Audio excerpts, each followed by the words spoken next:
Okay, let's do some examples where we actually calculate some torques. Number one, a meter stick is pivoted about its end. What is the torque on the meter stick from a 2 kilogram mass placed at its midpoint? Meter sticks are nice and easy to draw, so we're going to start there. So here's our meter stick, obviously 1 meter long.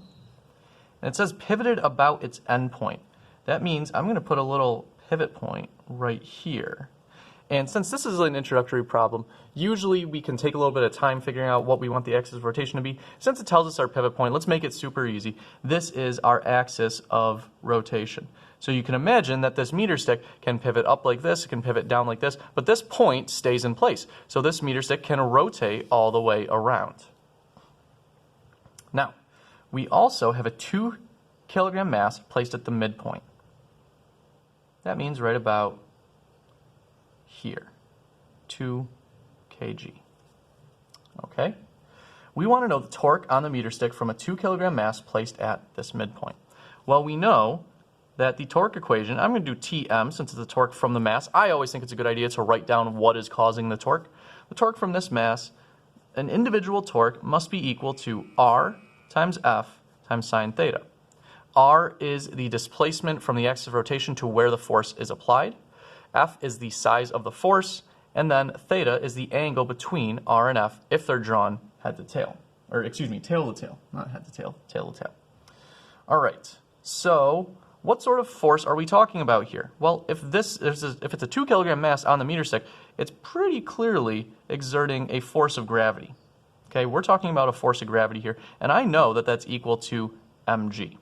So what I guess I really could do, I could have just said the torque from the Fg, but that's fine. This is really a force of gravity. I'm just going to put a little g here to remind myself of that.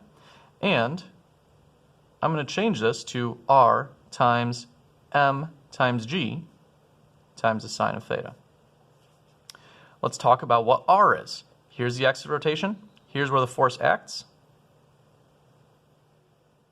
That, since it's right at the midpoint of the meter stick, must be 0.5 meters.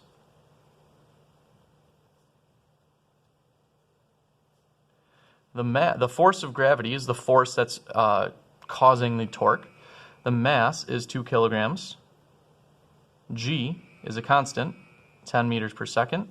And look at what I have for R. I probably shouldn't have this arrow right there. R is the vector from the axis of rotation to where the force is applied. It's going to the right. Fg is down.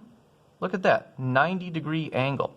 The sine of 90 degrees is 1. So as soon as you realize that, I know that this must be 1. The sine of theta is 1 because we would have plugged in 90 degrees, and the sine of 90 is 1 in degrees. So that's 1, so that's not going to affect anything. So I'm left with 0.5 times 2, that's 1 times 10. The torque is 10 Newton meters. Very straightforward. B says, what is the torque if the mass is moved to the opposite end of the meter stick? Well, the equation is the same. The amount of force is the same. The angle is going to be the same. I haven't changed the orientation of R or F relative to each other. All I've changed is the size of R. If R is at this end of the meter stick, okay, if it has to go all the way here, if the mass is placed over here, R is now the full length of that meter stick, which means it's 1 meter. The angle is still the same, so the sine of theta is still the same. R is 1 meter, m is 2 kilograms, g is 10 meters per second. The torque this time would be 20 Newton meters. And if you ever tried to hold up a mass on the end of a meter stick, you'll know that it's much harder to do than to support the mass if it's halfway on the meter stick, and you can actually try this in class. It makes sense because the torque is much bigger, so it's harder to support the meter stick to balance out that torque because we took the object, we moved it farther away from the axis. The farther away from the axis of rotation a torque acts, the greater the actual torque. That's why the torque increased. Now, what if we go and we put the torque right next to or at the same end as the pivot point? How much torque would be exerted by the mass in that case? We're going to start off the exact same way.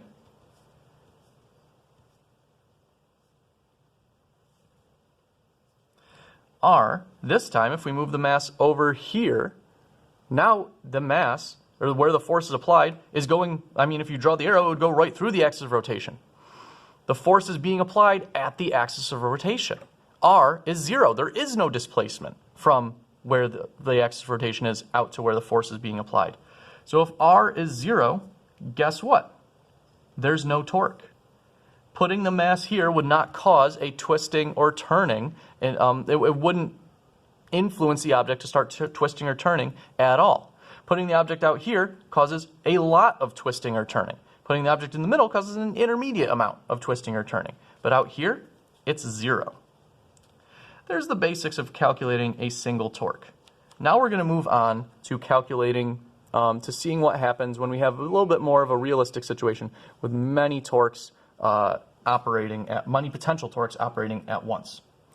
A 4-meter long, 200 kilogram board is pivoted about its center of mass with a 50 kilogram mass placed on one end.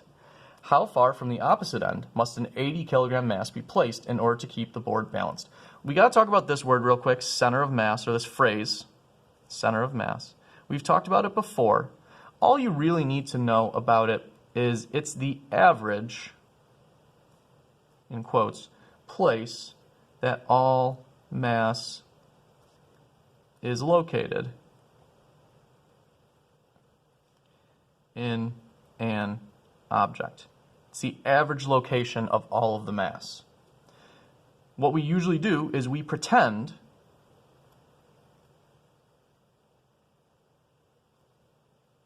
that all mass is located there. So, we have this object. It's a 4-meter long, 200 kilogram board.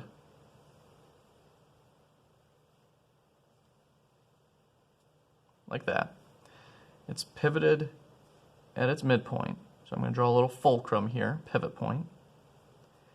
And for an object like this, the center of mass is quite obviously going to be right in the middle, or as close to the middle as I can get it in this drawing. Okay. Now, obviously, there's mass out here, there's mass out here. If I had to take into account every little piece of mass, I'd have an infinite number of little tiny FGs all going down. Instead, what we do is we say, let's pretend all the mass is concentrated right here. This is the average location of the mass. So therefore, this is where we're going to draw the force of gravity down from once we start writing the forces. Okay. We're also told that there's a 50 kilogram mass. I'm going to label this 1 because there's going to be 2 masses on one end.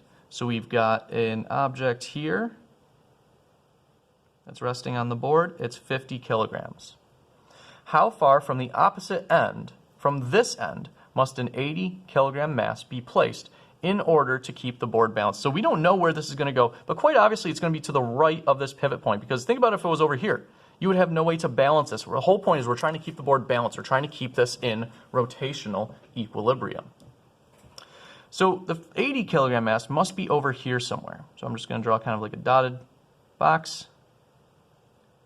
And this is supposed to be 80 kilograms. And that's going to be mass 2 when we refer to these. Now let's talk about the forces that act on this system. Okay, system meaning both masses, the board, the pivot point. Or actually really the forces on the board, I should say, from these other objects. Well, we know that the board has some mass, so there must be a force of gravity downward. So I'm going to call this the force of gravity from the board, FGB. Well, there's also a normal force from the pivot point, from the fulcrum. That's directed upwards along the same line. I'm going to call that Fn. The 50 kilogram mass is going to exert a force of gravity downwards on this, so I'm going to call this Fg1. And once we place the 80 kilogram mass on the board to maintain balance, this is also going to have a force of gravity downward. We're going to call this Fg2. Now, we want to know where this is going to be placed. We can't just use forces to figure this out because we want it to be balanced. We want it to be in rotational equilibrium, which means we need to use a net torque analysis. And the way that we would start that is by writing out our net torque equation, torque net, or tau net, And then we're going to list out all of the different forces that could potentially cause a torque. So just going left to right, I have the torque from Fg1, so I'm just going to write torque 1 plus the torque from the normal force plus the torque from the board plus the torque from 2. And actually, you know what? I should have done this first. I should have set my axis of rotation because some of these signs are going to need, at least one of these signs is going to need to change. I'm going to set my axis of rotation to be the obvious spot right at the pivot point. Okay, that's going to be my axis of rotation. I don't have to set it there because I want the board to remain balanced. I want there to be rotational equilibrium, but I'm going to set it there. Okay, now what I need to do is I need to figure out how each of these torques, or how each of these forces may or may not cause a torque. Let's start with Fg1. If this is the axis of rotation right here, imagine what Fg1 would tend to do. If that was the only torque on the system, it would tend to cause the board to rotate this way. Okay, that is counterclockwise. We said that the counterclockwise torques are typically positive torques. Okay, that's our convention. So torque 1, tau 1, that can remain positive. Take a look at these two, both Fn and Fgb. How far away are they from the axis of rotation? Clearly, the torque from the force of gravity 1 from this object is far enough away so that there's going to be a calculable torque. There's going to be a non-zero torque. But these two forces act right in line with the axis of rotation. There is no displacement from the axis of rotation to where those torques act. So guess what? If R for these two forces, for these two torques is 0, these two do not cause torques. Think about it. They don't cause any sort of spinning or rotating. They don't lead to that. Okay? Finally, we have torque from object 2 over here. If this is the axis of rotation, which way would this force tend to cause rotation? Tend to cause rotation in this direction. If this was the only force, it would cause the board to tip. This side would tip down, this side would tip up. That's clockwise. So clockwise torques, if counterclockwise torques are typically positive, clockwise torques are typically negative. This should not be a plus sign. This should be a minus sign because it's a negative torque. And you can see that these would cause different rotations. One would cause clockwise, one would cause counterclockwise. Therefore, one needs to be positive, one needs to be negative. Finally, at the end, just like at the end of a net force statement, you write equals MA. At the end of a net torque statement, you write equals I alpha. And since we want this board to remain balanced, it's balanced right now, or actually it's not balanced right now. We're putting this mass on there to balance it. Once we have this, we say, okay, if this is going to remain balanced, that means no change to the angular velocity, which means the acceleration, the angular acceleration, is 0. This whole thing is 0, I times alpha. We didn't even have to figure out what I was. So all we're left with is torque 1 minus torque 2 equals 0. Just as a note, remember that forces applied at the axis of rotation lead to no torque. And for this part, if the angular acceleration is 0 radians per second squared, that means the system is balanced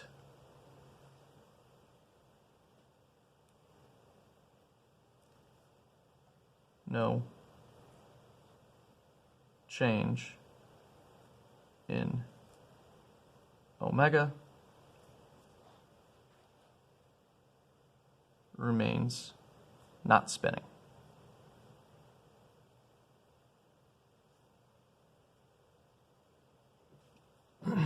Okay. So we've got torque from 1 minus torque from 2, 1, 2, equals 0. That means those two torques must be equal to one another. Tau 1 equals tau 2. I can calculate each individual torque. I know the equation for torque is Rf sine theta, so here's what I'm going to do. I'm going to write R1 F, and technically this is Fg1, because it's the force of gravity from our first object, times the sine of theta 1 equals R2 FG2 sine theta 2. I like to include the 1s and 2s so I don't get them mixed up. All right, let's do the angles first, because usually that's something we can take care of very quickly. Here's the axis of rotation. R is the vector, the displacement vector, from the axis of rotation to where the force is applied. That would be out here. So we've got this, and then the force is applied downwards. That's a right angle. Sine theta 1, this would be sine of 90 degrees. This becomes 1. And we have the same thing over here. R is going to go out this way. Here's F. Again, right angle. Sine theta 2 would be sine of 90 degrees. Again, this is 1. So I'm left with R1, since it's FG1, that's going to be M1G equals R2 M2G. I have a G on both sides, so I can cancel it out. So I'm left with R1 M1 equals R2 M2. Now R1 is this displacement right here. If this is the midpoint of the board, where the center of mass is, and this is at one end, and the board is 4 meters long, that displacement must be 2 meters. So I have 2 meters times 50 kilograms. Okay, the G's canceled out, so now we're just dealing with masses. R2 is what we're looking for. We want to know where to put this so that it balances out. So R2 is what we're looking for. M2, however, the mass that we're putting on there is 80 kilograms. So what I'm left with is 2 times 50 is 100 equals 80 times R2. I divide both sides by 80, and I end up with 1.25 meters equals R2. 1.25 meters equals R2. Now what does that mean? That there is the distance, or the displacement from the axis of rotation. This is 1.25 meters. However, that's not what the question asks. The question asks, how far from the opposite end? Well, if this is 1.25 meters and the whole thing is 2 meters from here to here, because it's a 4 meter board and this is halfway, 2 meters, 1.25 meters, this is from the axis of rotation. So 2 meters minus 1.25 meters equals 0.75 meters from the opposite edge.